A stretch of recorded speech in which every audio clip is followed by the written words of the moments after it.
पूरा कमरा इस वक्त बेहद रोमांटिक अंदाज में सजा हुआ था। गुलाब के फूल, रुमानी महक वाली कैंडल्स पूरे कमरे में एक अजीब सा समा बांध रही थी। धीमा धीमा म्यूजिक उस माहौल को और भी गहराई दे रहा था। बेड पर आधा लेटा हुआ वो किसी शाही राजकुमार की तरह लग रहा था। हाथ में वाइन का गिलास, शर्ट के बटन खुले हुए थे, चौड़ा सीना सामने था। कमरे में हल्की लाल रोशनी फैली हुई थी और उस जादू भरे रोमांटिक माहौल में एक 22 साल की खूबसूरत लड़की बेहद बोल्ड नाइटी पहने घूमती हुई कमरे में नाच रही थी। दूधिया सफ़ेद बदन काली नाइटी में दूध की तरह दमक रहा था। खुला गला उसकी खूबसूरती को और भी उभार रहा था। बल खाती कमर किसी का भी ध्यान अपनी ओर खींच सकती थी। लेकिन सामने बेड पर लेटा हुआ वो खूबसूरत शहजादों जैसी पर्सनालिटी रखने वाला मर्द सामने थिरकती उस खूबसूरत हसीना से बेपरवाह बैठा नजर आ रहा था। हालांकि वो लड़कियों से दूर रहने वाला मर्द नहीं था, बल्कि खूबसूरत लड़कियां तो उसकी कमजोरी हुआ करती थीं। कोई और वक्त होता तो अब तक वो उस खूबसूरत हसीना पर हावी हो चुका होता और उसकी खूबसूरती को न जाने कब का महसूस भी कर चुका होता। लेकिन अभी फ़िलहाल उसकी ज़िंदगी में एक ऐसा तूफान आया था कि वो सब कुछ भूल चुका था, सिवाय उस एक मासूम चेहरे के। नाचते नाचते वो लड़की उसके पास आई और अगले ही पल उसके गालों पर अपने नरम गरम होंठ रख दिए। वो जो कभी इस अंदाज पर पिघल जाया करता था और अपनी दीवानगी लुटा देता था, आज पता नहीं क्या हो गया था कि लड़की पूरी कोशिश कर रही थी उसे बहलाने की, लेकिन वो गिलास हाथ में लिए किसी बेकार से बिंदु पर नजरें गड़ाए किसी और ही दुनिया में खोया हुआ था।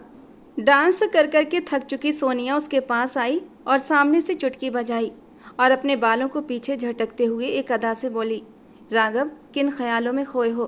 तुमने ही तो कहा था कि मैं तुम्हें डांस करके दिखाऊं। डांस करते करते मेरे पैर थक चुके हैं और तुम हो कि दीवारों में कुछ ढूंढ रहे हो। बताओ, क्या मैं तुम्हें लुभाने में नाकाम हो रही हूँ? क्या मेरी खूबसूरती भी तुम्हें मेरी ओर खींच नहीं पा रही? ख्यालों की दुनिया से बाहर निकलो और अपने सामने आंखें खोल कर देखो। मदहोश न कर दूं तो मेरा नाम भी सोनिया नहीं। कहते कहते वो उसके और भी करीब आई थी और उसे अपनी बाहों में भर लिया और धीरे धीरे अपने होठों से राघव के वजूद को छूने लगी। गर्म सांसों का एहसास और नरम होठों का स्पर्श। राघव कब तक उस खूबसूरत लड़की से लापरवाह रहता? एक पल में उसके जज्बात बहक उठे थे और फिर बदले में राघव ने भी उसे पूरी तरह अपनी बाहों में ले लिया था। वो उसे पास किए उसकी जुल्फों में खो गया और सोनिया के लबों पर एक दिलकश मुस्कान आई थी। आखिर वो राघव को बहलाने में कामयाब हो ही गई थी। गहरी सांस लेते हुए सोनिया ने खुद ही अपनी नाइटी की डोरियां खोल दी। नरम गुदाज धड़कनों से जब नाइटी फिसल कर गिरी तो राघव, आज की रात उसने खास तौर पर सोनिया को बुलाया था ताकि किसी तरह उस लड़की के असर से बाहर आ सके, मगर सोनिया हर तरह से उसे बहलाने की कोशिश कर रही थी जो नाकाम हो रही थी और वो जैसे किसी और के ही ख्यालों में डूबा हुआ था। दिल जो कुछ कबूल करना चाहता था वो कह नहीं पा रहा था। अगर दिल कहता कि राघव, मान लो तुम्हें उस लड़की से मोहब्बत हो गई है, और वो झट से उस ख्याल को मना कर देता। जब से वो लड़की उसकी ज़िंदगी में आई थी उसने किसी और लड़की की तरफ नज़र उठाकर भी नहीं देखा था। आज उसने फिर से अपनी सबसे ख़ास गर्लफ्रेंड को बुलाया था ताकि उसके साथ रात बिताकर उसकी खूबसूरती में गुम होकर वो अपने सिर से मोहब्बत का भूत उतार सके, मोहब्बत का वो नशा उतार सके जो उसके सर चढ़कर बोल रहा था। मगर जैसे ही सोनिया ने हद पार करना शुरू की और अपनी जालीदार नाइटी उतारकर राघव के ठीक सामने आकर खड़ी हुई, राघव आंखें खोले अपने सामने बैठी उस खूबसूरत हसीना को देखने लगा। सोनिया को इस तरह खुली किताब की तरह अपने सामने बैठा देखकर न जाने क्यों उसे बुरा लगा था। हालांकि आज से पहले वो कई बार ऐसे सीन देख चुका था और पहले तो ये सब कुछ देखकर वो मदहोश हो जाया करता था, बुरी तरह बहकने लगता था और अपनी दीवानगी सामने बैठी हसीना पर लुटा देता था। लेकिन अब जबकि सोनिया ने उसे अपनी खूबसूरती के दर्शन कराए तो ऐसा लगा जैसे अंदर ही अंदर उसका जमीर उसे कचोटने लगा था। माथे पर पसीने की बूंदें छलकने लगी थीं, जैसे ये सब कुछ करना उसके लिए नया था। राघव को खामोश बैठे देखकर सोनिया एक पल के लिए हैरान हुई थी। इससे पहले तो राघव उसके ऊपर बेकरारी से टूट पड़ता था और अब ऐसे खामोश बैठा था जैसे उसके दिमाग ने काम करना बंद कर दिया हो। बेचैन होकर सोनिया ने राघव के हाथों को उठाकर खुद ही अपनी धड़कनों पर रखा था और राघव को जैसे एक करंट सा लगा था। उसने तुरंत अपने हाथ पीछे खींचे थे और फिर उसने एक झटके में उसे खुद से दूर कर दिया। इस अचानक रिएक्शन के लिए सोनिया बिल्कुल भी तैयार नहीं थी। वो अचानक लुढ़क कर बेड से नीचे गिर पड़ी थी। वो बुरी तरह हैरान हुई थी। साथ ही उसे राघव पर गुस्सा भी आया था। ये उसकी इंसल्ट थी जो सोनिया को किसी भी तौर मंजूर नहीं थी। वो बुरी तरह राघव पर चिल्लाई थी, क्या हो गया है तुम्हें राघव? होश में तो हो? ये क्या कर रहे हो तुम? तुमने ही मुझे यहाँ बुलाया था, डबल कीमत दी थी तुमने मुझे आज की रात के लिए, और इसीलिए मैं तुम्हारे पास आई थी, वरना आज मैं किसी और कस्टमर के साथ ये रात रंगीन बना रही होती। पिछले 4 घंटों से मैं तुम्हें रिझाने की कोशिश कर रही हूँ, लेकिन तुम्हें कोई फ़र्क ही नहीं पड़ रहा। अपनी आंखें बंद करके उसने धीरे से खोली थीं, फिर वाइन का गिलास एक तरफ रखा और खड़ा होकर अपनी शर्ट के ऊपरी 2 बटन बंद किए थे। घने बालों में उंगलियां फंसाता हुआ वो बुरी तरह बेचैन लग रहा था, जैसे समझ ना पा रहा हो कि आखिर वो करना क्या चाहता है। और फिर गहरी सांस लेते हुए उसने जेब से डबल पैसे निकाल कर सोनिया की तरफ बढ़ा दिए। कहने लगा, मुझे माफ़ कर देना, लेकिन सॉरी, मैं तुम्हारे साथ ये वक्त नहीं बिता सकता। ये कहकर वो वहाँ से जा चुका था। सोनिया उन पैसों को अपने पास रखे बस सोचती रह गई, राघव ठाकुर इतना कैसे बदल गया। वो तेजी से कार ड्राइव करते हुए अपने घर की ओर लौट रहा था। दिल और दिमाग ने आखिरकार मान ही लिया था, हाँ वो बाकी मोहब्बत कर चुका है उस छुई मुई सी लड़की से, जिसने उसकी ज़िंदगी में आकर सब कुछ बदल दिया था। और ये बात स्वीकार करते ही जैसे उसके दिल को एक सुकून सा आ गया था। होठों पर एक हल्की सी मुस्कान आई थी। माथे की रगें जो कुछ देर पहले तक तनी हुई थीं अब सामान्य होने लगी थीं। सब कुछ अच्छा लगने लगा था। दिल में खुशी के जल तरंग से बजने लगे थे। क्या मोहब्बत का एहसास इतना हसीन होता है? राघव को इससे पहले अंदाज़ा नहीं था। और आज जब उसे मोहब्बत का एहसास हुआ तो उस मोहब्बत को उसने स्वीकार कर लिया। ज़िंदगी में जैसे सब कुछ खूबसूरत हो गया था। बाहर गाड़ियों का तेज शोर भी उसे खूबसूरत संगीत की तरह लग रहा था। तेज चलती गर्म हवाएं भी उसे ठंडी ठंडी हवाओं का एहसास दे रही थीं। सिग्नल पर गाड़ी रुकते ही उसने जरा सा शीशा नीचे किया था और सर निकालकर बाहर के माहौल में गहरी सांस ली थी।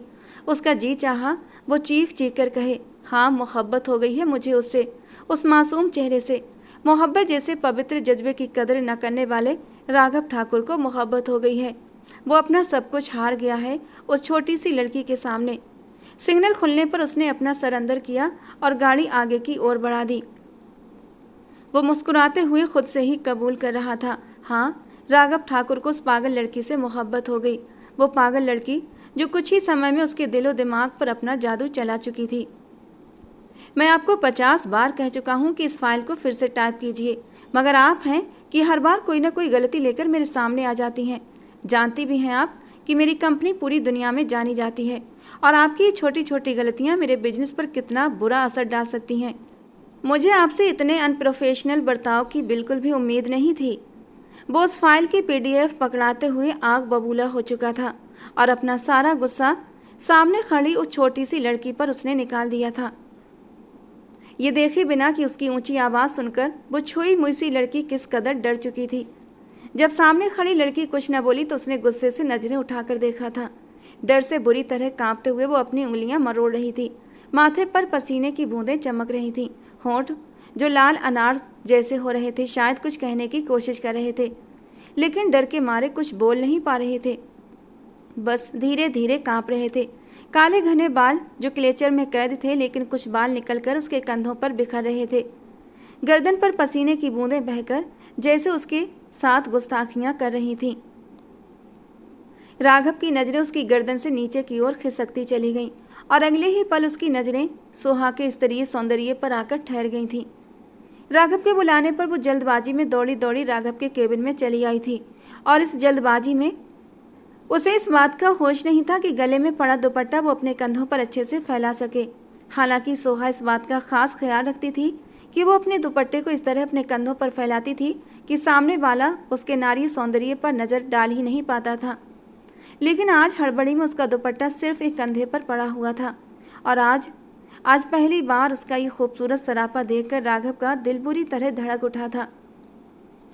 अगले ही पल उसने तुरंत अपनी नज़रों का रुख बदला। एक पल को तो वो ये भी भूल गया था कि वो कहना क्या चाहता था। बड़ी मुश्किल से खुद को संभालते हुए बोला था, जाइए यहाँ से और दोबारा से टाइप करके लाइए, और जब तक आप ये फाइल मुझे तैयार करके नहीं दे देती आप घर नहीं जाएंगी। उसने अपनी आंखों पर लगे चश्मे को ठीक किया था और वो सॉरी सर कहती हुई तुरंत बाहर भाग गई थी। कमरे से बाहर आकर उसने गहरी सुकून की सांस ली थी, जैसे किसी शिकारी से बचकर निकल आई हो। और जब थोड़े से होश ठिकाने हुए तो उसे शर्मिंदगी ने घेर लिया था, क्योंकि कमरे से बाहर निकली तो वहां मौजूद सभी कर्मचारी उसकी बेइज्जती सुनकर दबे दबे हंस रहे थे। उसे बुरा तो लगा, लेकिन जल्दी ही उसने अपने सर को झटक दिया और वो फिर से अपने सामने लैपटॉप पर टाइप करने में लग गई। किसी मशीन की तरह उसके हाथ चल रहे थे।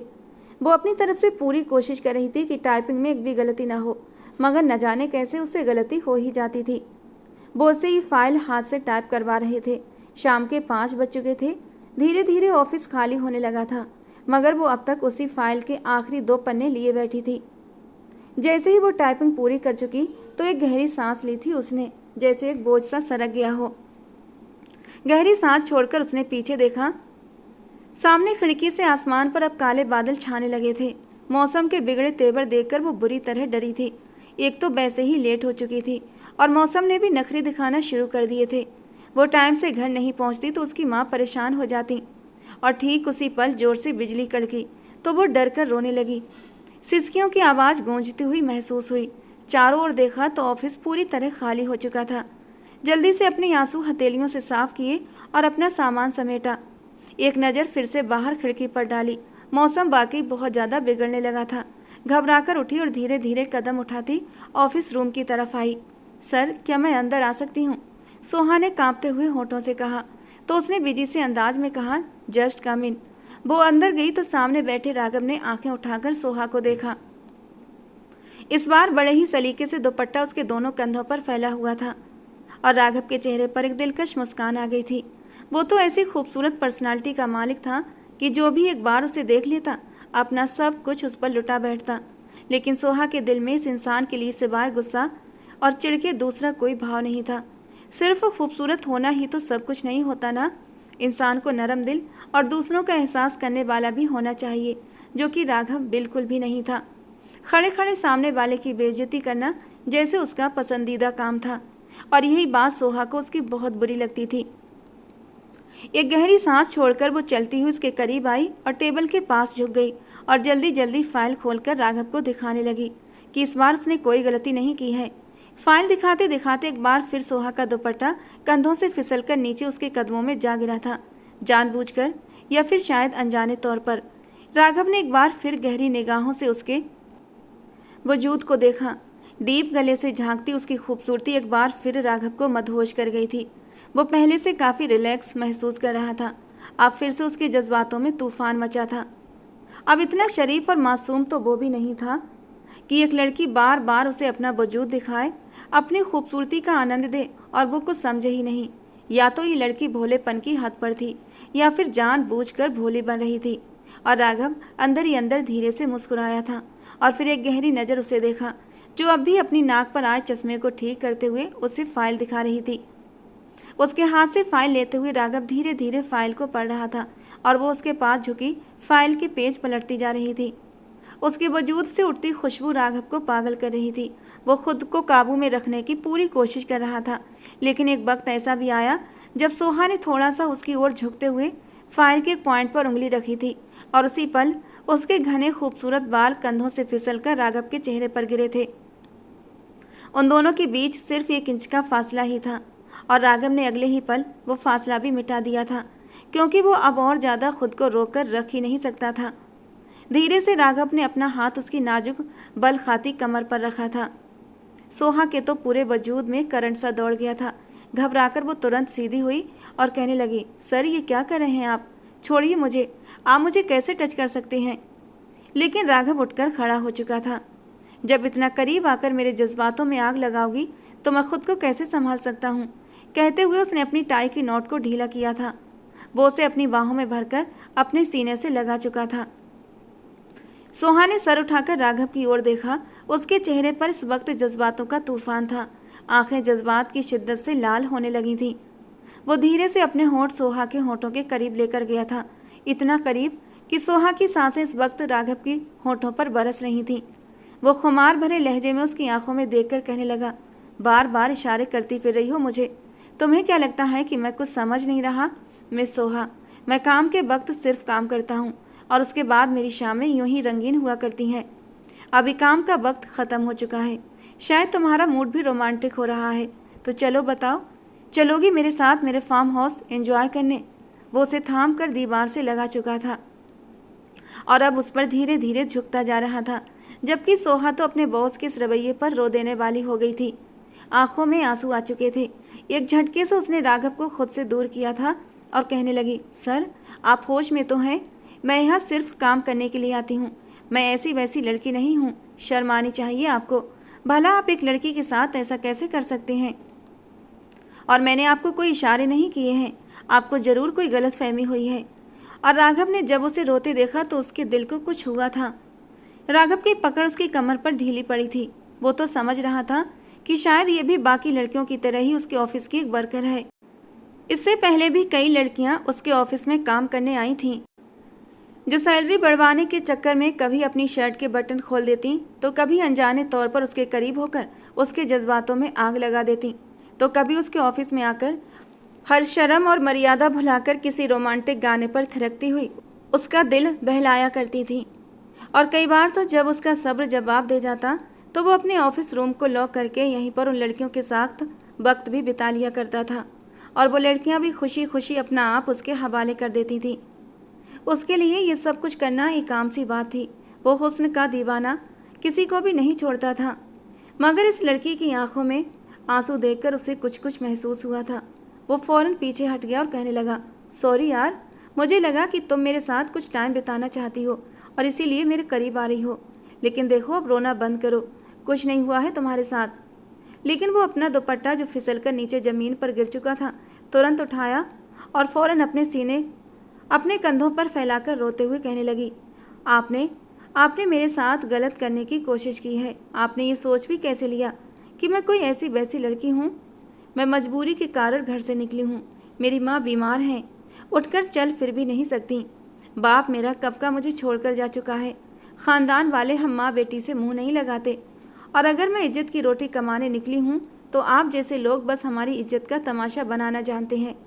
उसके शब्द राघव के दिल पर असर कर चुके थे। वो उसे कुछ कहता इससे पहले ही वो वहाँ से बाहर जा चुकी थी, ये कहते हुए कि नफरत है मुझे आप जैसे अमीर और अय्याश मर्दों से। सोहा रोते हुए ऑफिस से बाहर निकल चुकी थी।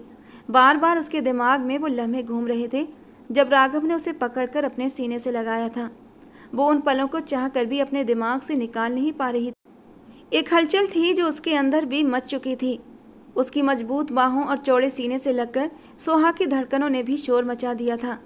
वो बस स्टॉप की तरफ तेजी से जा रही थी जब अचानक बादल गरजे और तेज बारिश शुरू हो गई। राघव उस वक्त अपने ऑफिस में था। वॉचमैन से कहकर उसने ऑफिस बंद करवाया और अपनी गाड़ी में बाहर निकल आया। जब सड़क किनारे जाती उसकी नज़र सोहा पर पड़ी। न जाने क्यों जब से ये लड़की उसकी ज़िंदगी में आई थी उसका इस लड़की के अलावा कहीं और ध्यान ही नहीं लगता था। इस लड़की में कुछ तो ऐसा खास था जो बार बार उसे अपनी ओर खींच रहा था। आज से 15 दिन पहले ही वो उसके ऑफिस में इंटरव्यू देने आई थी। ना ही उसके पास कोई अनुभव था और ना ही कोई अच्छी डिग्रियां थीं। वो 2 बार तो उसे बिना मिले ही वापस भेज चुका था, मगर तीसरी बार वो ज़बरदस्ती ही उसके ऑफिस में घुसी चली आई थी और रोते हुए कहने लगी, सर प्लीज़ मुझे नौकरी दे दें, मुझे इस नौकरी की बहुत ज़्यादा ज़रूरत है। आप मुझसे जो भी काम लेंगे मैं बिल्कुल ठीक ठाक करके आपको दूंगी। मेरी टाइपिंग स्पीड बहुत तेज़ है, मैं आपकी फाइल्स और डॉक्यूमेंट्स वगैरह चुटकियों में हैंडल कर लूँगी। राघव जानता था ये लड़की कम उम्र है, काबिलियत भी कुछ ज़्यादा ख़ास नहीं है, सब कुछ हैंडल नहीं कर पाएगी, मगर उसके आंसू और आंखों की बेबसी पर वो पिघल गया था।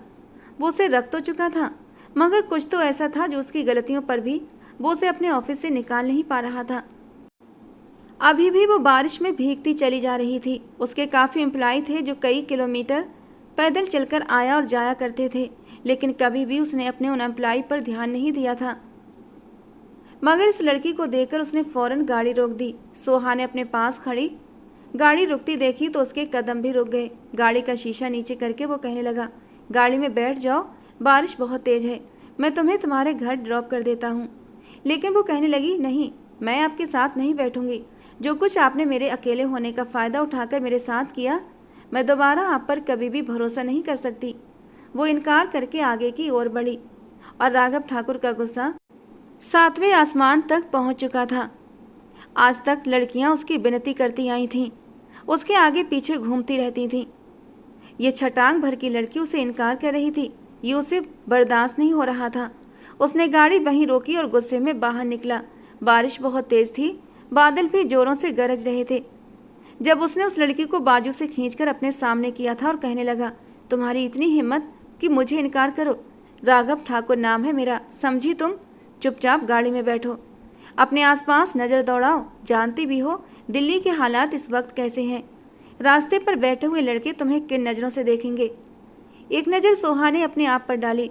उसने सफ़ेद रंग का फ्रॉक और ट्राउजर पहन रखा था और बारिश की वजह से वो पूरी तरह से भीग कर चुका था और उसके वजूद से चिपका हुआ था। उसके शरीर का हर खूबसूरत अंग उभर कर सामने आ रहा था।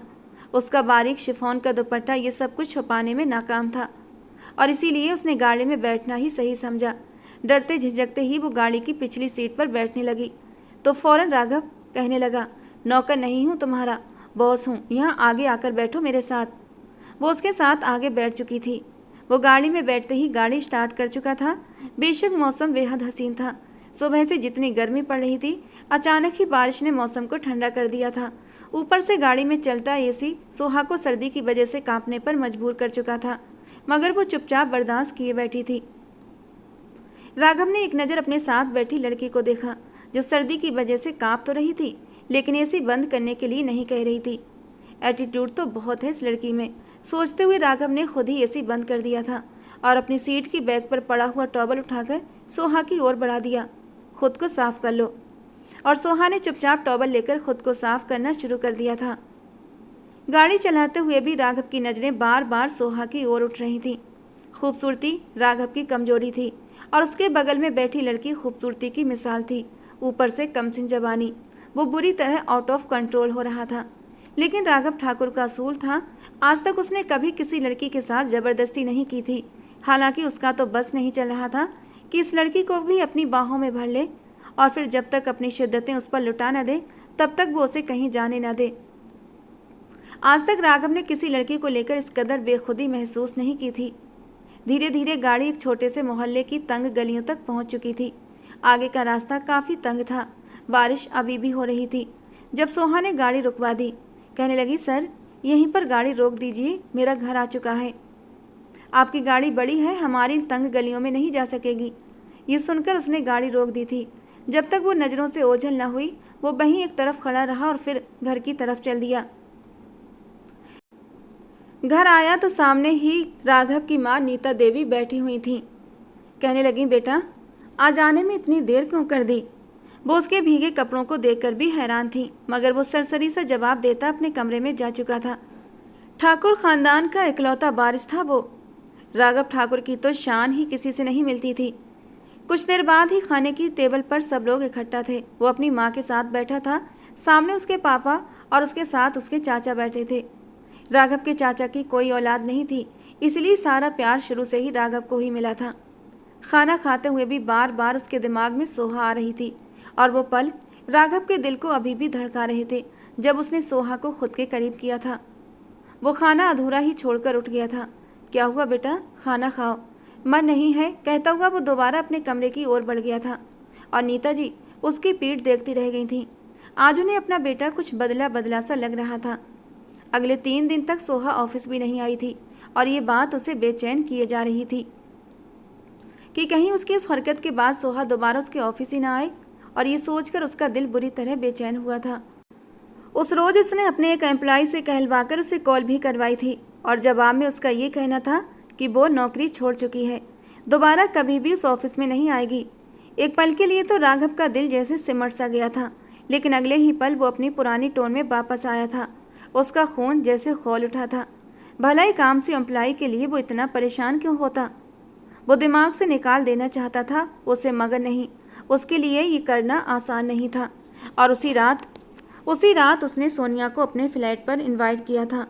हालांकि उसने आने से मना किया था कि उसकी मीटिंग किसी और के साथ है, लेकिन राघव ने उसे कहा कि मैं तुम्हें डबल कीमत दूंगा, लेकिन बस आज की रात तुम्हें मेरे पास आना पड़ेगा। और सोनिया मान गई थी। सोनिया के साथ वक्त गुजार कर अपने दिमाग से वो उसकी यादों को झटकने की कोशिश करना चाहता था, मगर इन सब में नाकाम हो रहा था। सोनिया को छोड़कर वो फ्लैट से बाहर निकल आया था और अब घर की ओर जा रहा था। लेकिन उसने इस बात को स्वीकार कर ही लिया था कि उसे सोहा से मोहब्बत हो चुकी है और यह एहसास उसके लिए बहुत ज़्यादा खूबसूरत था। उस रोज़ जब वो घर आया तो घर में शादी की बातें चल रही थीं। ऊंचे ऊंचे ख़ानदानों में जितनी भी लड़कियां थीं सबकी तस्वीरें उसके सामने रखी थीं। उसकी माँ नीता जी कहने लगी, बोलो बेटा, तुम किस लड़की से शादी करना चाहोगे? उम्र देखो अपनी, पूरे 28 साल के हो गए हो। अब हमारे भी कुछ अरमान हैं। ये बिजनेस कारोबार तो साथ साथ बढ़ता ही रहेगा, लेकिन परिवार को आगे बढ़ाने के लिए शांति भी ज़रूरी होती है। मगर उसने उन सारी लड़कियों की तस्वीरों को ठुकराकर ये कहा कि मुझे किसी और से शादी करनी है, इन लड़कियों में से किसी से भी नहीं। फ़ौरन उसके चाचा कहने लगे, कौन है वो? क्या हमारे किसी बिजनेस पार्टनर की बेटी है? किस खानदान की लड़की है? मगर वो फ़ौरन कहने लगा कि वो मेरे ऑफिस में काम करती है, मासूम सी, भोली सी, एक गरीब सी लड़की है। मैं चाहता हूँ कि वो बहू बनकर इस घर में आए। पिघला हुआ शीशा जो सबके कानों में गिरा था। नीता जी फ़ौरन गुस्से से खड़ी हो गई। तुम होश में तो हो? पागल तो नहीं हो गए? ये क्या बहकी बहकी बातें कर रहे हो? हमारी 7 पुश्तों में से किसी ने गरीब और छोटे ख़ानदान में शादी नहीं की, और तुम कह रहे हो कि किसी और से शादी करोगे, वो भी एक गरीब छोटे घर की लड़की से? मैं हरगिज भी ऐसा नहीं होने दूंगी। उसका बाप और उसके चाचा भी खड़े हो चुके थे। कहने लगे, ये सब सिवाय पागलपन के कुछ भी नहीं है राघव। हम तुम्हें ऐसा हरगिज भी नहीं करने देंगे। तुम हमारी औलाद हो। तुम्हारी हर जायज़ नाजायज़ जिद इसलिए पूरी नहीं की कि तुम हमारी नाक कटवाते फिरो। किसी भी कीमत पर हम उस छोटे ख़ानदान की लड़की को अपने ख़ानदान की बहू नहीं बनाएंगे। वो भी राघव ही था, राघव ठाकुर। अपनी जिद पर अटल हो गया। कहने लगा, ठीक है, अगर आप सोहा के घर मेरा रिश्ता लेकर नहीं जाएंगे तो मैं ये देश छोड़कर चला जाऊंगा। सारी ज़िंदगी शादी नहीं करूंगा और ना ही आप लोगों को अपनी शक्ल दिखाऊंगा। सुना आप लोगों ने? और मैं अपनी बात का किस कदर पक्का हूँ ये आप लोगों से बेहतर कोई दूसरा जान ही नहीं सकता। जो कहता हूँ वो करके दिखाता हूँ। इतना कहकर वो वहाँ से गुस्से से जा चुका था और नीता जी गुस्से के मारे मुट्ठियाँ भींच कर रह गई थीं। राघव के माँ बाप, चाचा सबने एड़ी चोटी का जोर लगाकर देख लिया, लेकिन राघव अपनी जिद से 1 इंच भी पीछे नहीं हट रहा था। उसे अपनी ज़िंदगी में बस वही लड़की चाहिए थी। ज़िंदगी में पहली बार किसी लड़की पर उसका दिल आया था और वो उसी के साथ अपनी ज़िंदगी गुजारना चाहता था। मजबूरन उन लोगों को ही हार माननी पड़ी और अगले दिन ही वो रिश्ता लेकर उस तंग छोटी गलियों में पहुंच चुके थे जहां कभी उनके नौकर तक न गुजरे हों। बार बार नीता देवी अपनी बेटे से कह रही थी, बेटा, तुम्हारी खातिर हमें यहाँ तक आना पड़ा है। कुछ तो ख़ास उस लड़की में ज़रूर है जिस पर तुम अपना दिल हार बैठे हो। गलियाँ तंग होने की वजह से उन्हें आगे चलकर जाना पड़ा था। कच्ची गलियाँ, रास्ते में पड़े कूड़े को देखकर बार बार नीता देवी और उनकी देवरानी नाक मुँह चढ़ा रही थीं। उस वक्त सोहा अपनी माँ के सिर का मसाज कर रही थी जब दरवाजे पर हल्के से दस्तक हुई। दरवाज़ा खोला तो सामने इतने अमीर घर के लोगों को देखकर वो हैरान हुई थी। कौन लोग थे और क्यों आए थे सोहा नहीं जानती थी, लेकिन मेहमानों का आदर सम्मान करना उसे अच्छे से आता था। इसीलिए उन्हें बहुत ही सम्मान के साथ अंदर ले आई और उसने सबको कमरे में बिठा दिया कि तभी एक बार फिर से दरवाजे पर दस्तक हुई। उसने जाकर देखा तो सामने अब राघव खड़ा था।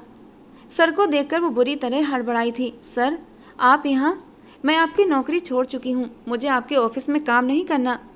लेकिन वो मुस्कुराकर कहने लगा, तो मैंने कब कहा कि तुम मेरे ऑफिस में नौकरी करो? अगर तुम ये नौकरी ना भी छोड़ दी तब भी मैं तुम्हें ये नौकरी नहीं करने देता, क्योंकि मैं तुम्हें अपने दिल की मलिका बनाने के लिए आया हूँ। तुम्हें हमेशा हमेशा के लिए अपने साथ ले जाना है। और कहते हुए वो अंदर दाखिल हो चुका था। सोहा के तो चेहरे का रंग ही बदल गया। वो जल्दी से राघव के पीछे बढ़ी थी। आप किसकी इजाज़त से मेरे घर मेरा रिश्ता लेकर आए हैं? अपने दिल की इजाज़त से। राघव पीछे मुड़ते हुए उसकी आंखों में आंखें डालकर शरारत से मुस्कुराया था और सोहा एक पल के लिए हड़बड़ा गई थी। लेकिन मैं इस रिश्ते के लिए राजी नहीं हूँ। मुझे कय्याश मर्द के साथ अपनी ज़िंदगी नहीं गुजारनी, जिसकी नज़र में औरत की इज्जत सिर्फ एक खिलौने से ज़्यादा कुछ भी नहीं है। इस बार राघव का चेहरा शांत हुआ था। होंठ भींचकर वो सोहा को देखकर रह गया। वो उसके बारे में जो कुछ भी कह रही थी वो गलत नहीं था, लेकिन ये भी सच था, जब से उसने सोहा को देखा था उसे अब सोहा के अलावा किसी और की चाह नहीं रही थी। धीरे से आगे बढ़ते हुए उसने सोहा का हाथ अपने हाथों में थाम लिया था और उसकी हरकत पर सोहा दंग रह गई थी। उसने अपना हाथ उसके हाथ से छुड़ाना चाहा लेकिन पकड़ मजबूत थी, छुड़ा न सकी और फिर बेबस होकर नजरें झुकाकर खड़ी हो गई, जबकि वो उसके हाथ को थपकते हुए धीरे से बोला था, मैं बहुत ज़्यादा लंबे चौड़े वादे तो नहीं करूँगा सोहा, लेकिन एक वादा ज़रूर करूँगा। मेरी ज़िंदगी में तुमसे पहले कई लड़कियाँ आई हैं और कई चली गईं, लेकिन अब तुम्हारे बाद तुम्हारे सिवा ज़िंदगी में कोई दूसरी लड़की नहीं आएगी। ये वादा है मेरा तुमसे। और राघव ठाकुर झूठे वादे नहीं करता। एक पल के लिए सोहा ने अपनी पलकों को उठाकर उसकी ओर देखा था और राघव के चेहरे पर लिखी सच्चाई वो एक पल में ही देख चुकी थी। उसकी माँ व्हीलचेयर पर बैठी हुई थी।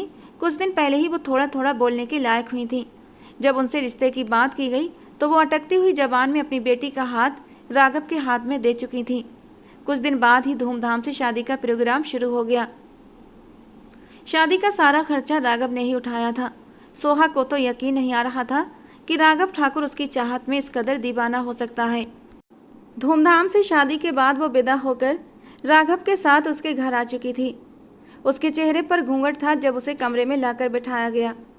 जैसे ही कमरे का दरवाज़ा बंद हुआ तो उसने घूंघट हटाकर एक सराहनीय नज़र उस कमरे को देखा था और फिर अगले ही पल उसके चेहरे पर एक शैतानी मुस्कान फैल चुकी थी। तो आखिरकार सोहा तुम यहाँ तक पहुँची गई। कितने पापड़ बेलने पड़े तुम्हें यहाँ तक पहुँचने के लिए, लेकिन देखो, कोशिश करने वालों की कभी हार नहीं होती। वो खुद ही खुद की तारीफ करते हुए बोली। वो मासूम चेहरा कहीं भी अब दिखाई नहीं दे रहा था। सोहा के चेहरे पर तो एक शैतानी मुस्कान आ चुकी थी। अपने गोद में रखे हुए हाथ उसने ऊपर उठाए थे, जिसमें राघव के नाम की मेहंदी अपनी छवि बिखेर रही थी। खूब रंग चढ़ा था मेहंदी का, और उस मेहंदी को देखकर सोहा के लबों पर एक तंजिया मुस्कान आई थी। राघव ठाकुर, उस दिन मैं सच में बहुत ज़्यादा डर गई थी जब तुमने अपने ऑफिस में ही मुझे अपनी बाहों में लिया था। शायद तुम्हें मुझ पर शक हो गया था कि मैं तुम्हें जानबूझकर अपनी ओर अट्रैक्ट कर रही हूँ, लेकिन वो तो भला हो मेरे चेहरे की मासूमियत का कि तुम फिर से धोखा खा गए थे। लेकिन अब सोहा तनेजा तुम्हें बताएगी कि एक औरत का बदला क्या होता है। ऐसा बर्बाद करूँगी तुम्हें कि तुम्हारी सांसें भी तुम्हारे ऊपर तंग हो जाएंगी। एक नफरत की तेज लहर थी जो सोहा के अंदर उठी थी कि तभी दरवाजे के बाहर कदमों की आहट आई तो उसने जल्दी से घूंघट गिरा दिया। राघव इस सबसे अनजान था कि जो लड़की जिसे वो मासूम समझ रहा है वो कितनी बड़ी साजिश के साथ इस घर में आई थी। दरवाज़ा खुल चुका था। राघव कमरे में आ चुका था और कमरे में आते ही उसने एक नज़र अपने बेड पर बैठी सोहा पर डाली थी। राघव ठाकुर को तो यकीन ही नहीं हो रहा था कि उसने जिस लड़की को चाहा आज उसे पा लिया है। आज वो उसकी थी, सिर्फ और सिर्फ उसकी। दिल जोरों से धड़क रहा था उसके करीब जाने के एहसास से। आईने के सामने खड़े होते हुए उसने कलाई में पहनी हुई घड़ी उतार कर ड्रेसिंग टेबल पर रखी थी। लबों पर हल्की मुस्कान लिए वो आईने से ही सोहा के अक्स को देख रहा था और सोहा का दिल पहली बार जोर से धड़का था राघव को कमरे में आते देखकर।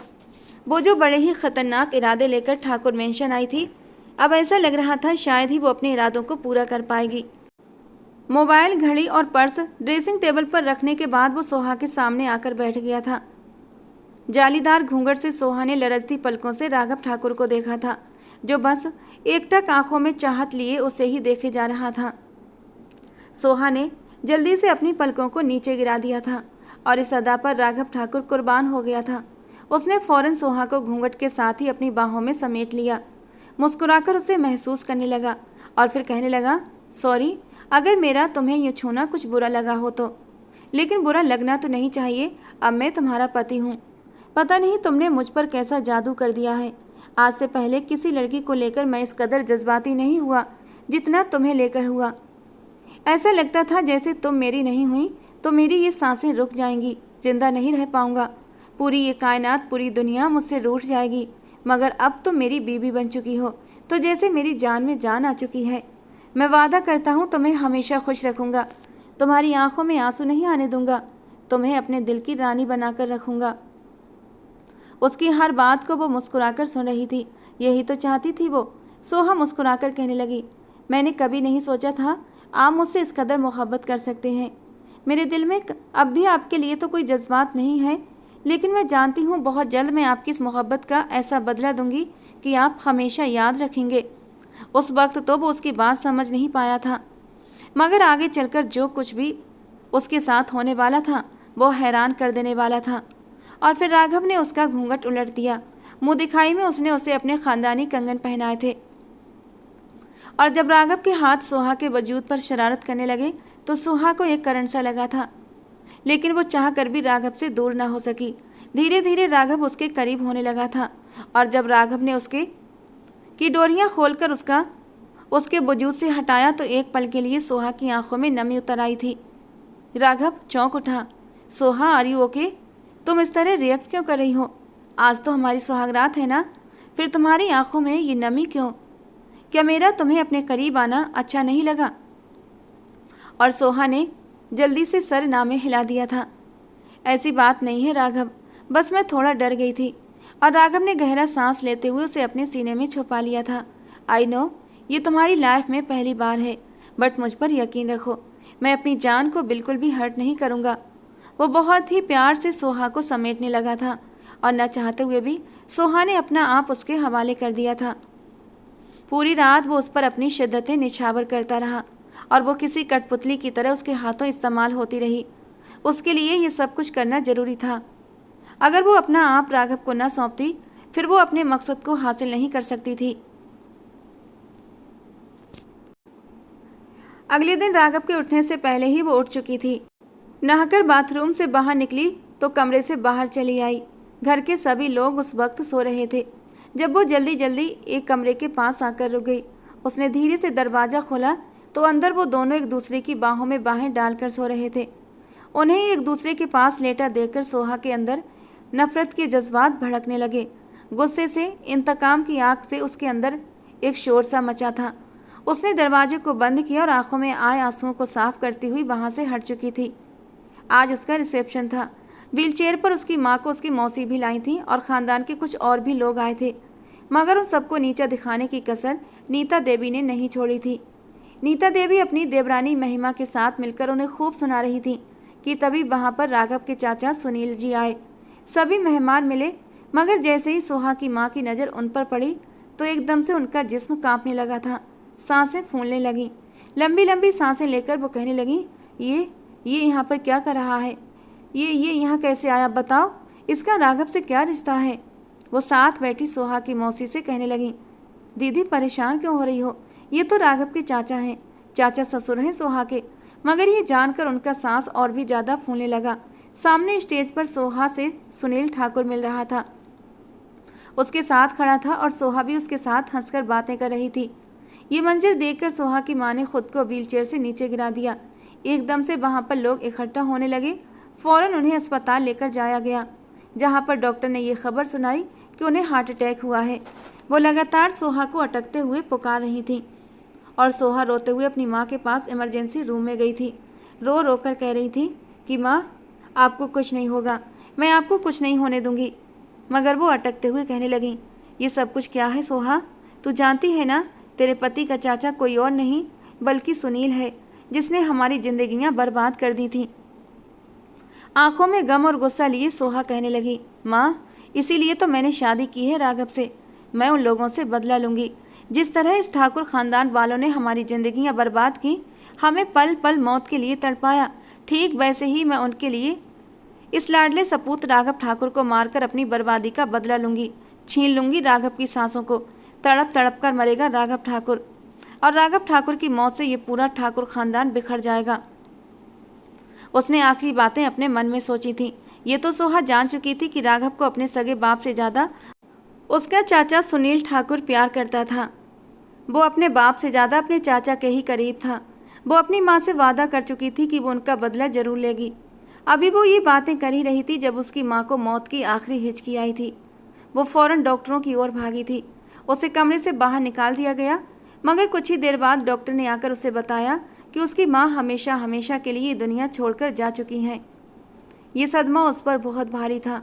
वो चीखें मार मार कर रोई थी और फिर बेहोश हो चुकी थी।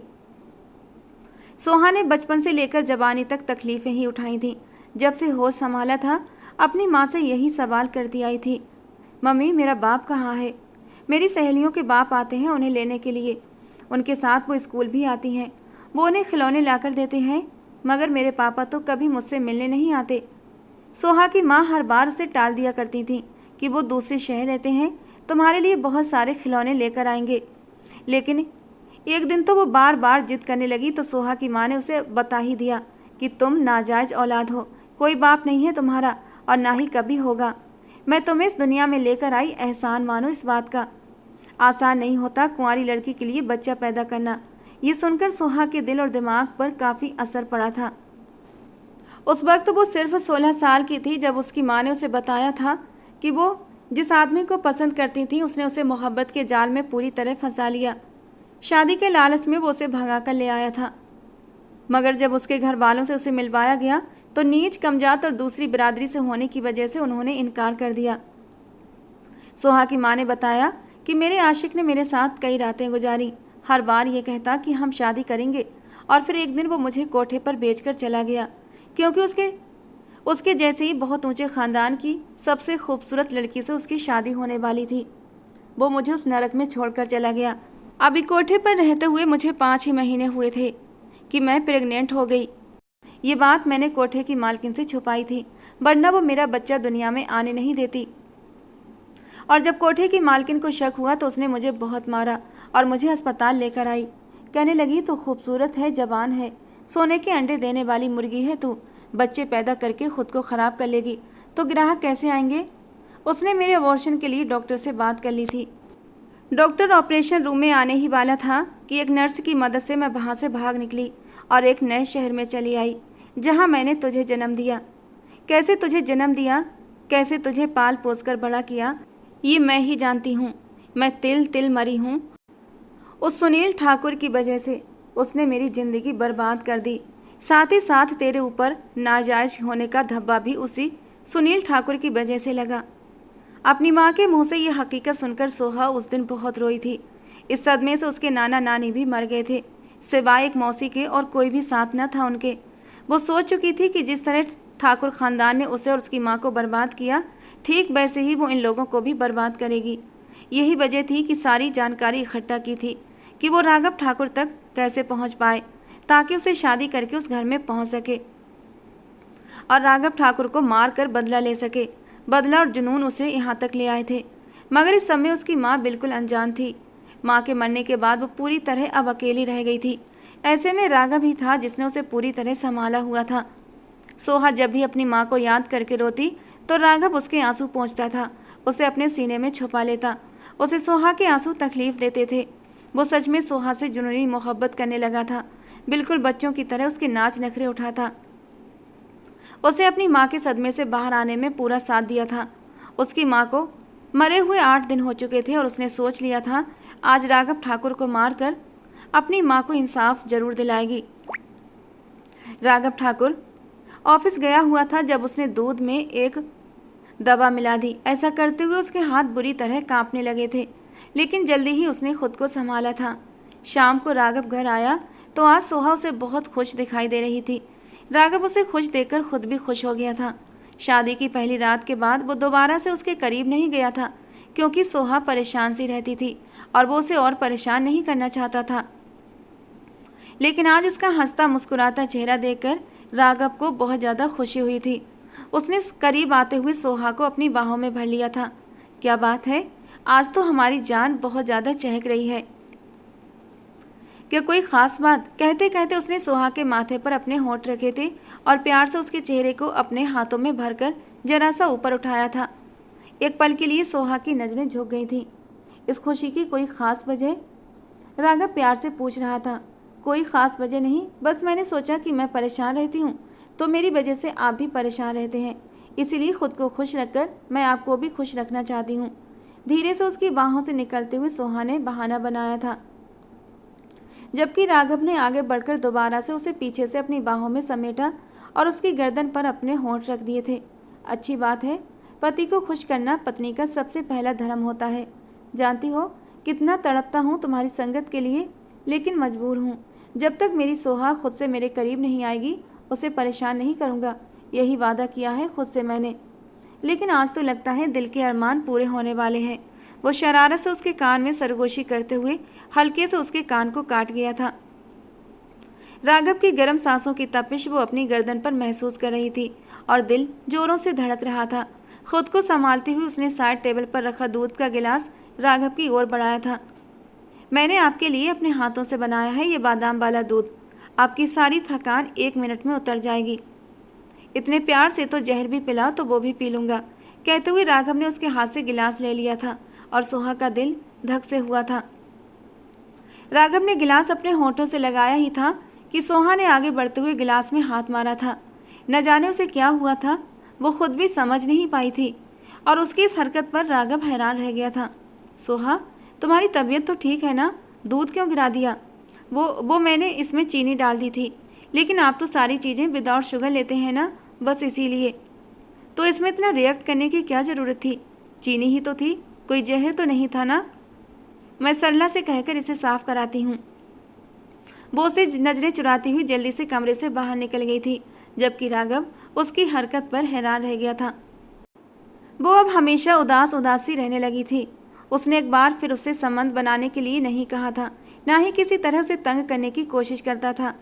हालांकि क्योंकि राघव को सोहा मेंटली डिस्टर्ब लग रही थी और वो उसे थोड़ा सा वक्त देना चाहता था, और यही बातें थीं जो सोहा के दिल में घर कर रही थीं। वो उसे मारना चाहती थी, मगर उसकी इस मोहब्बत को देखकर धीरे धीरे उसका इरादा बदल गया था। उसे मारने का इरादा लेकर आने वाली सोहा अब उसकी जरा जरा सी तकलीफ पर तड़प उठती थी और अपनी इस हालत पर वो खुद ही हैरान रह गई थी। उसे एहसास होने लगा कि वो राघव ठाकुर से मोहब्बत कर बैठी है, और उस दिन वो राघव के सीने से लगकर कितना रोई थी, तड़प तड़प कर रोई थी, जब राघव का एक मामूली सा एक्सीडेंट हो गया था। हल्की फुल्की खरोंचों के अलावा उसे ज़्यादा चोटें नहीं आई थीं, लेकिन सोहा की जान निकल गई थी। उसे इस तरह तड़प तड़प कर रोते हुए देखकर राघव भी परेशान हो गया था। अपने सीने से लगाए वो उसे तसल्ली देता रहा और वो अपने अंदर का सारा दुख राघव की शर्ट को भिगोकर निकालती रही।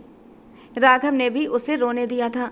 उसे पता था कि जितना वो रोएगी उतना ही उसके दिल को सोहा का दिल हल्का होगा, और उस रात सोहा खुद ही राघव की बाहों में सिमट गई थी और अपने होठों से राघव को छूते हुए धीरे से बोली थी, मुझे तुम्हारी मोहब्बत की ज़रूरत है राघव, मुझे खुद में समेट लो, मुझे अपनी बाहों में पनाह दे दो। और उसकी महबूब पत्नी उसकी बाहों में सिमट कर उसकी मोहब्बत मांग रही थी, तो कैसे न वो अपनी मोहब्बत में अपनी जान को भिगो देता। मदहोशी के आलम में उसने सोहा के होठों पर अपने होठ रखे थे और एक झटके से उसकी डोरियों को खोल दिया था। उस रात वो सोहा पर टूट कर बरसा था। अपनी चाहतों की बारिश में सोहा को पूरी तरह डुबो कर रख दिया था, और सोहा आज पहली बार उसकी संगत में सुकून महसूस कर रही थी। राघव भी खुश था जब सोहा ने उसका भरपूर साथ दिया था, वरना शादी की पहली रात तो वो बस बेजान वजूद की तरह उसके साथ लगी रही थी, कोई हरकत नहीं की थी।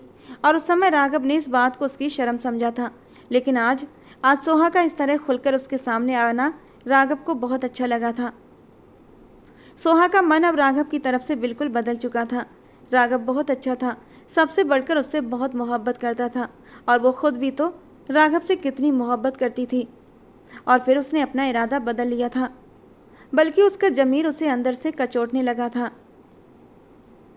कि गलत तो सुनील ठाकुर ने किया है।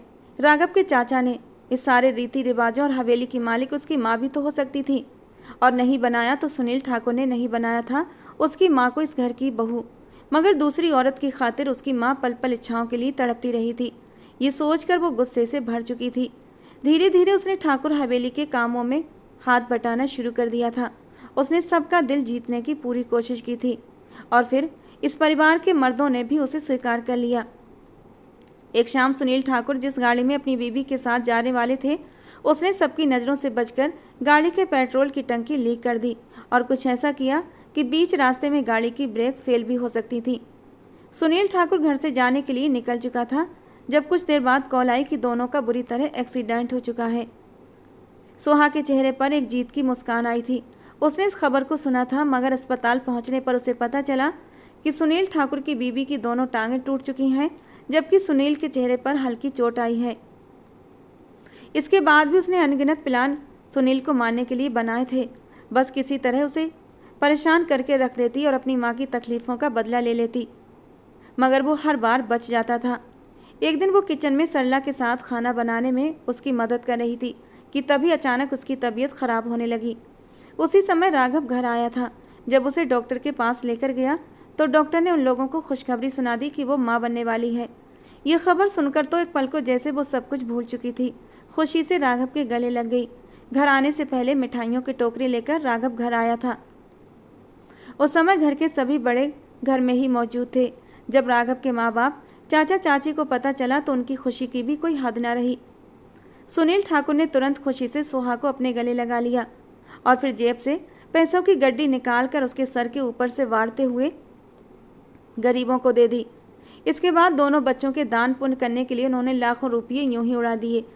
बार बार सुनील यही कहता कि सोहा मुझे बहू नहीं बल्कि बेटियों जैसी प्यारी है, इसलिए बच्चे का ननिहाल का सगुन मैं लेकर आऊँगा।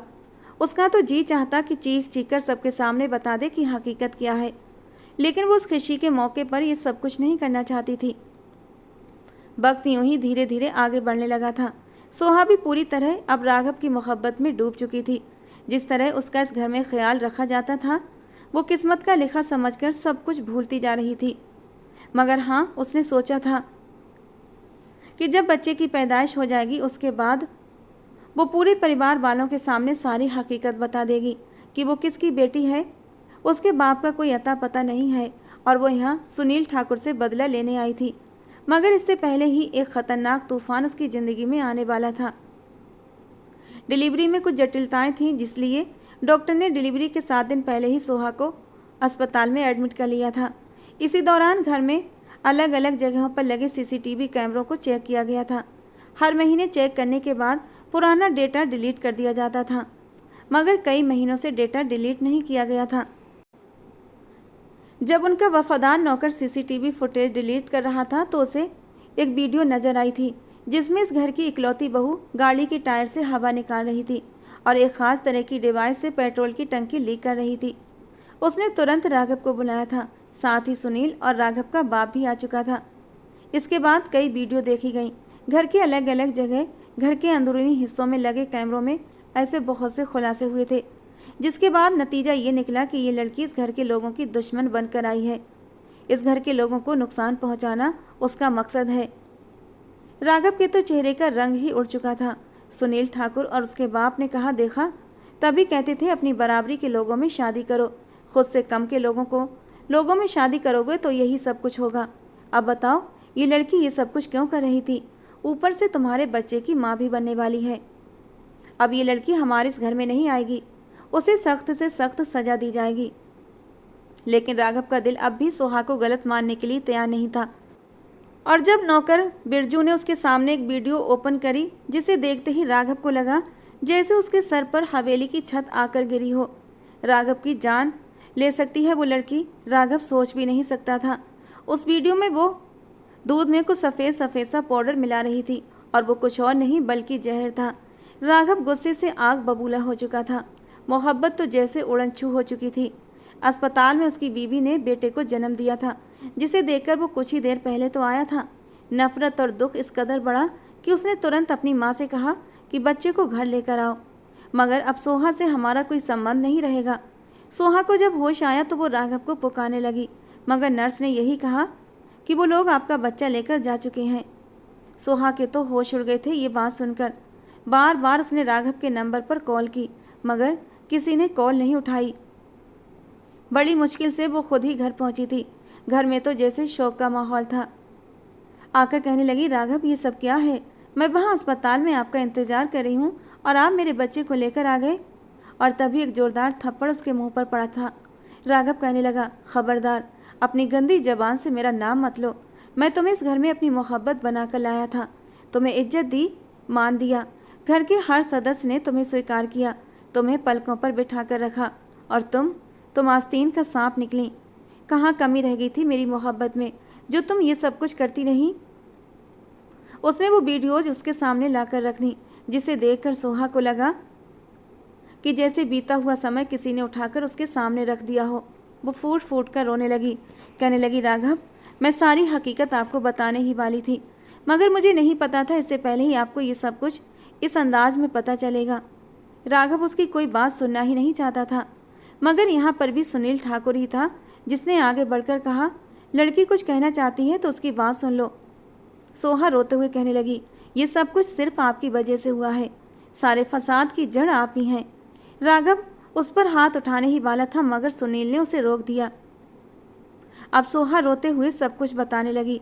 शुरू से लेकर आखिर तक उसने सब कुछ बता दिया। एक एक बात उसने खोल कर रख दी थी, जिसे सुनने के बाद सबके चेहरे जैसे एकदम पीले पड़ चुके थे। सुनील ठाकुर सिर झुकाकर खड़ा था, उसका वजूद कांप रहा था। कहने लगा, मैं मानता हूँ कि मैंने तुम्हारी माँ के साथ गलत किया, कि उसे किसी और के भरोसे छोड़ आया था, लेकिन तुम्हारी माँ से कभी मैंने झूठी मोहब्बत नहीं की थी। मेरी बात का विश्वास करो, मैंने तुम्हारी माँ को कोठे पर छोड़कर नहीं आया था, बल्कि मेरे दोस्त ने मेरे साथ गद्दारी की थी। मेरी माँ की तबीयत ठीक नहीं थी और मुझे अचानक हवेली आना था। मैं तुम्हारी माँ को अपने दोस्त के हवाले करके आया था कि अर्पिता का ख्याल रखना, लेकिन वो अर्पिता को कोठे पर बेच आया और अर्पिता से उसने मेरा नाम लगा दिया कि मैंने उसे कोठे पर छुड़वाया है। मेरे दोस्त ने आकर मुझसे कह दिया कि अर्पिता भाग गई है और मुझे यकीन नहीं हुआ। मैंने उसे बहुत ढूंढा था, लेकिन वो मुझे कहीं ना मिली और मजबूरन अपनी मरती हुई माँ की खातिर मुझे शादी करनी पड़ी। तुम्हें देखकर मुझे अर्पिता की याद आती थी, क्योंकि तुमने बिल्कुल अपनी माँ के नए नक्श चुराए हैं। तुम्हारी माँ की जो हालत हो चुकी थी, यकीन मानो मैं तो देखने के बाद बिल्कुल पहचान ही नहीं पाया था कि ये वही औरत है जिससे मैंने मोहब्बत की थी। और अब मुझे समझ आ रहा है कि तुम्हारी माँ ने उस दिन रिसेप्शन वाले दिन मुझे पहचान लिया था और इसीलिए उसकी हालत ख़राब हो गई थी। काश उस वक्त मैं अर्पिता से मिल लेता, अपने किए गए गुनाहों की माफ़ी मांग लेता और शायद वो मुझे माफ़ कर देती, तो मेरे दिल पर इतना बोझ न रहता। सुनील ठाकुर बुरी तरह रो रहा था। उसे अफसोस था इस बात का कि अर्पिता उसके सामने आई थी और वो उसे पहचान नहीं पाया, उससे माफ़ी नहीं मांग पाया। राघव भी चुपचाप ये मंजर देख रहा था। व्हीलचेयर पर बैठी सुनील की बीवी तो अलग सदमे से दो चार थी, मगर सुनील ने इन सब से माफ़ी मांगी। सोहा नाजायज नहीं है, मैं सोहा को अपना नाम दूंगा, अपनी बेटी बनाकर रखूंगा इसे। इसकी तरफ से मैं आप सब लोगों से माफ़ी मांगता हूँ। बेटा राघव, मेरी बच्ची को खुद से अलग मत करना। हकीकत खुलकर अब सामने आ चुकी थी और सोहा फूट फूट कर रो रही थी। ऐसे में राघव भी था जिसने आगे बढ़कर उसे अपने सीने से लगा लिया। राघव को गुस्सा आया था कि वो जिससे इतनी मोहब्बत करता था वही उसकी जान लेना चाहती थी, लेकिन अब उसे एहसास हो रहा था कि किस तरह तड़प कर सोहा ने उसके हाथ से दूध का गिलास फेंका था और फिर उसके जरा से एक्सीडेंट होने पर वो किस तरह तड़प तड़प कर रोई थी। आधा सच जानकर वो तो न जाने क्या क्या सोच समझ बैठा था। रोते हुए सोहा ने बस यही कहा था, मैं कभी भी आपको माफ़ नहीं करूँगी, क्योंकि आपने मेरी माँ के साथ बहुत गलत किया।